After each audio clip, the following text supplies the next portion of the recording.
Hello everyone, this is me Ali Haider and welcome to Heart with Syed Ali Haider. अक्सर लोग कहते हैं कि ब्रेकअप के बाद मूव ऑन कैसे करना है. I would say you should heal yourself first. Move on हो जाता होता है वक्त के साथ साथ.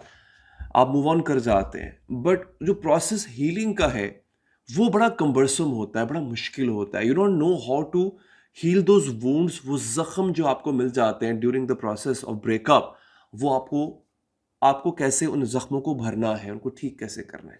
तो अगले चंद मिनट में हम इस पर बात करेंगे.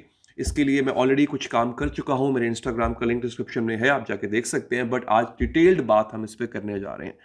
सबसे पहली चीज क्या होती है, आपको एक्सेप्ट करना होता है कि ताल्लुक खत्म हो गया है. आपको रियलाइजेशन होनी चाहिए. हम डिनाइल में रहते हैं.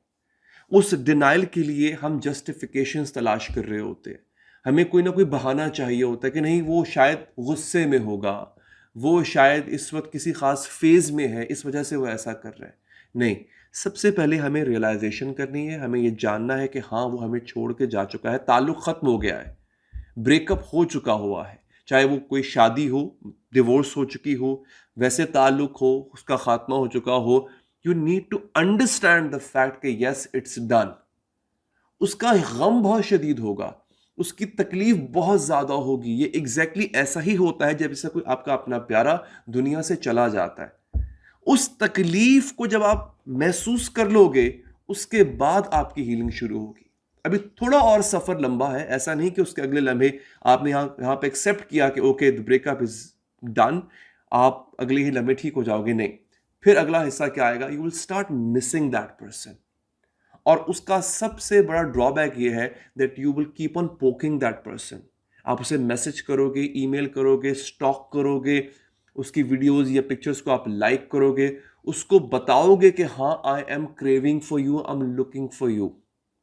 ये नहीं करना. इसे कहा जाता है नो कॉन्टैक्ट.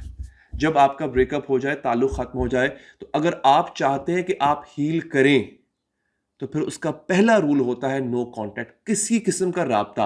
राब्ते से मतलब ये नहीं होता कि आप उसको फोन नहीं करोगे या मैसेज नहीं करोगे, आप उसको स्टॉक भी नहीं करोगे. सोशल मीडिया का दौर है ना, तो ऐसा नहीं होगा कि आप उसके पिक्चर्स निकाल के देख रहे हो, उसने इंस्टाग्राम पे, टिकटॉक पे, फेसबुक पे क्या डाला है, कौन सी पिक्चर लगाई है, कौन सी वीडियो लगाई है, आप उसको देख रहे हो. नहीं, ये मत करो. क्योंकि होगा क्या, मोस्टली इन केसेस में ये होता है जो खुद छोड़ के आपको जाता है ना, वो अपनी जिंदगी बहुत अच्छी गुजार रहा होता है और वो मेक श्योर करता है कि वो सोशल मीडिया पे दिखाए ताकि आप देखो कि वो आपके बगैर कितना खुश है. और जब जब आप ये देखोगे, आपको उतनी तकलीफ होगी. सो आपने जब नो कांटेक्ट पे आना है, तो एक तो फोन और मैसेजेस बिल्कुल आपने छोड़ देने हैं करना. सेकेंडली, आपने स्टॉक नहीं करना है. अब आ जाते हैं थर्ड नंबर पे, सेल्फ केयर. अपने आप पर ध्यान देना शुरू करो. हील करने के दौरान, मूव ऑन करने से पहले जब आप हील करते हैं ब्रेकअप से, उसका सबसे इंपॉर्टेंट एस्पेक्ट वो ये होता है कि आप अपने आप से मोहब्बत करने लगते हो. और आपको मजबूरन ये करना पड़ेगा. आप जिम जाइए, आप सैलून्स जाइए, आप बालों की अच्छी कटिंग करवाइए, नया हेयर कलर करवाइए, आप नए कपड़े खरीदिए. कुछ ऐसा कीजिए जिसको आप अपने आप पर ध्यान देना कह सके कि हाँ, मैं अपनी जात पर, अपनी शख्सियत पर, अपने जिस्म पर ध्यान दे रहा हूं. आपकी उस ब्रेकअप के दौरान, और मोस्टली टॉक्सिक रिलेशनशिप्स ही होते हैं जिनका ब्रेकअप होता है, उसमें आपकी अपनी सेल्फ रिस्पेक्ट, आपकी सेल्फ एस्टीम बहुत नीचे जा चुकी होती है. आप लूज कर चुके होते हो. सो उसका सबसे बेहतर हल क्या होता है, start giving yourself the importance that you had lost over the course of time, specially with that person. So उसके लिए start those hobbies which you had quit for that person. बहुत सी ऐसी चीजें हैं जो हम उसकी खुशी के लिए छोड़ देते होते हैं. और अडेप्ट द न्यू हॉबीज.